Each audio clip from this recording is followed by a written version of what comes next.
apakah ada tak adanya pertandingan jawatan Presiden Parti. Menurut Datuk Maslah, dia kata keputusan sama ada jawatan Presiden dan timbalan Presiden ini dipertandingkan atau tidak, dia kata tunggulah, belum dibuat, tak ada.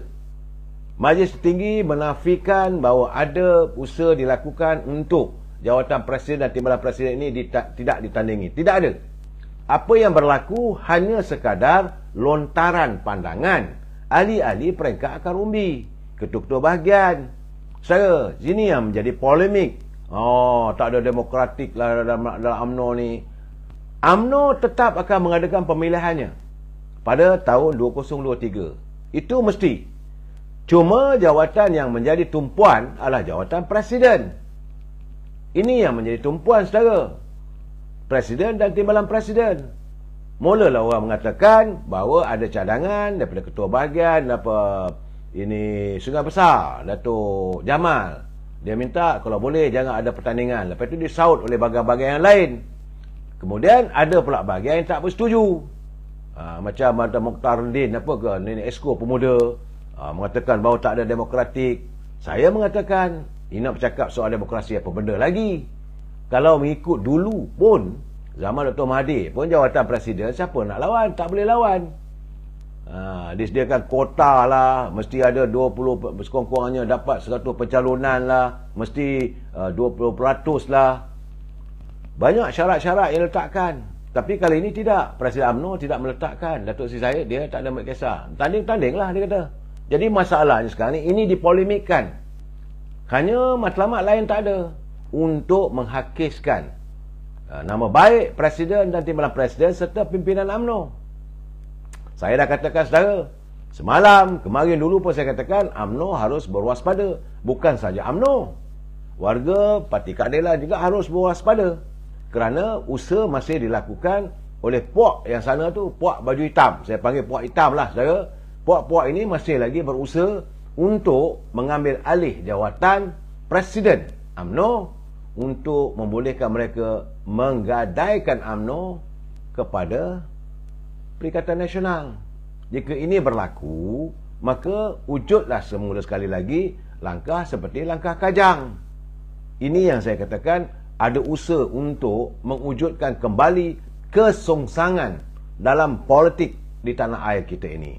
Sekarang ini, suka tak suka, saya dah cakap, mesti kita menerima hakikat sepatutnya yang menerajui negara adalah Parti Pakatan Harapan, pimpinan Datuk Seri Anwar Ibrahim. Parti-parti yang lain sepatutnya membantu untuk menyokong boleh membentuk kerajaan. Saya dengar juga kenyataan satu dua orang ini, mereka yang agak celupar, yang mempersoalkan kononnya bahawa apa yang terjadi hari ini adalah agenda yang telah pun di-set up oleh antara Datuk Zahid dengan Datuk Seri Anwar Ibrahim. Saya kata tak betul. Bila contohnya Tan Sri Anwar Musa, saya dengar lah langsung dia kata, terbuktilah apa yang mau dirancang oleh mereka, akhirnya Datuk Seri Anwar Ibrahim jadi Perdana Menteri, maka Datuk Zahid jadi timbalan Perdana Menteri. Inilah perancangan mereka.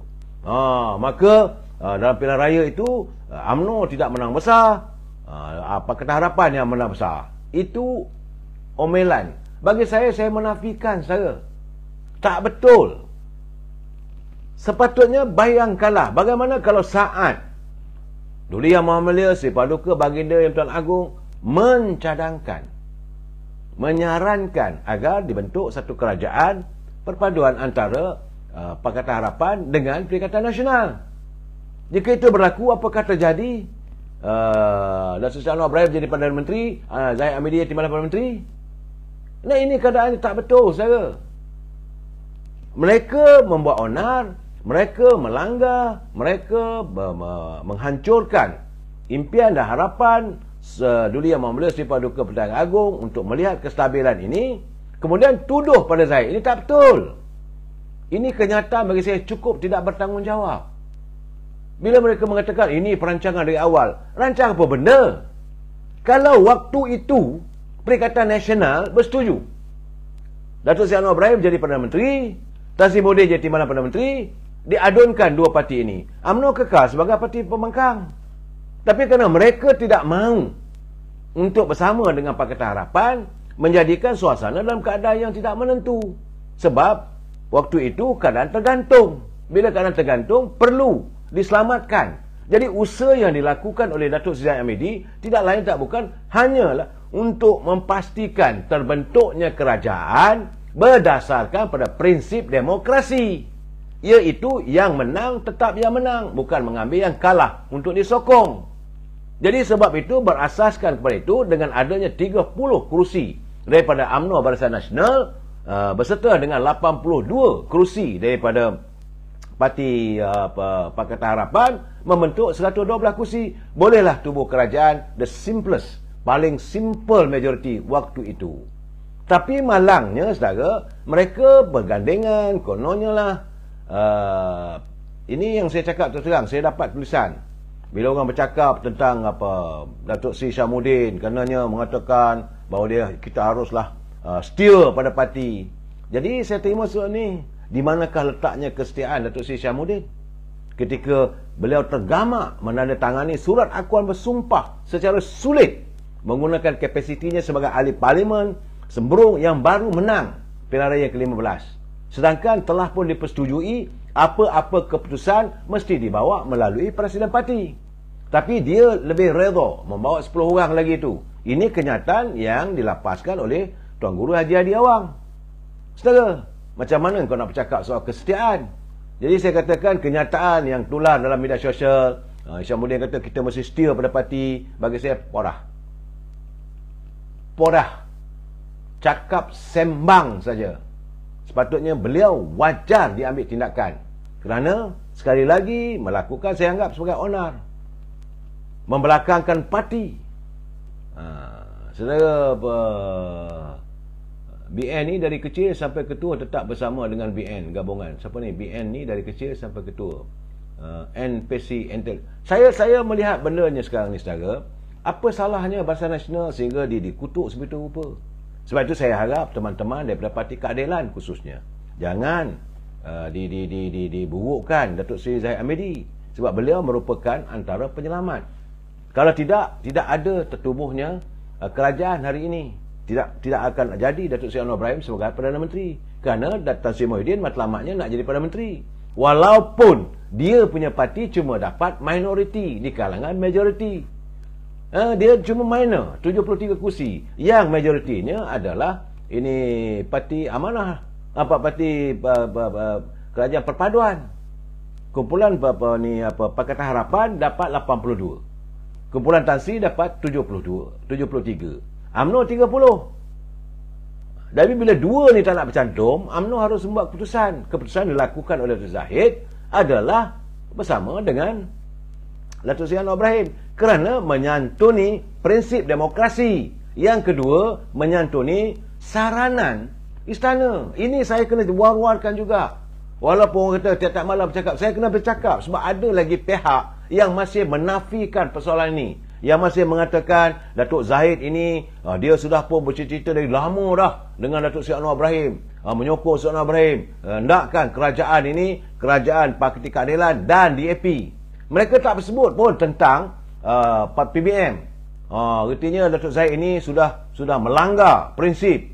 Dulu kata no PBM, no PKR, no DAP.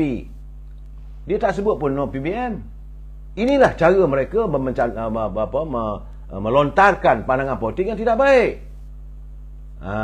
Keadaannya apa yang kita katakan waktu kita bertanding solo. Lepas bertanding kita jumpa balik. Siapa yang menang majoriti dalam prinsip dan demokrasi kita sokong. Apatah lagi apabila tuanku menyarankan, kerana Tan Sri Muhyiddin tak nak. Cuma yang kita hairan kenapa Syahmudin yang hari ini mulalah bercakap soal perpaduan, mula bercakap macam mana nak memperbaiki Barisan Nasional. Kita dalam keadaan begini untuk menghadapi masa depan. UMNO Barisan Nasional ni kena diperbetulkan. Siapa nak perbetulkan? Bagi saya ketiadaan kamu dalam UMNO lebih mudah UMNO diperbetulkan. Saya cakap terus terang. Sebab terbukti di mana letaknya kesetiaan sanggup bersekongkol dengan Tan Sri Muhyiddin yang berada di kalangan orang yang nak membunuh UMNO. Saya hairan. Apakah dia tak terfikir apa yang berlaku pada UMNO dan BN? Kiranya kerajaan hari ini dipimpin oleh Tan Sri Muhyiddin. Apakah dia tak belajar lagi apa yang terjadi pada pemimpin-pemimpin UMNO? Tak ada fikir. Yang matlamat mereka nak mematikan UMNO supaya ahli-ahli UMNO ni dipindah dalam PBM. Ini kena jelas. Saudara kena faham. Jadi sebab itu saya berkali-kali menyatakan, cukup-cukuplah orang macam Hishamuddin, orang macam Khairi Jamaluddin, orang-orang macam ini bagi saya. Sebab itu saya cuma satu je kerunsingan saya, sebab saya dapat laporan bahawa pejabat Presiden UMNO sekarang ni sudah pun ada rempuhan. Kononnya orang-orang tertentu sudah pun cuba mengelilingi Presiden. Saya berharap Datuk Seri Presiden sentiasa berwaspada, kerana ular-ular sekarang ni sedang mengelilingi Datuk Seri Presiden. Perhati baik-baik orang-orang ini, sejauh mana kejujuran mereka. Saya mahu melihat agar institusi Presiden UMNO ini tidak dicabar, kerana sekali kita melakukan cabaran, maka sekali lagi lah UMNO dalam berantakan.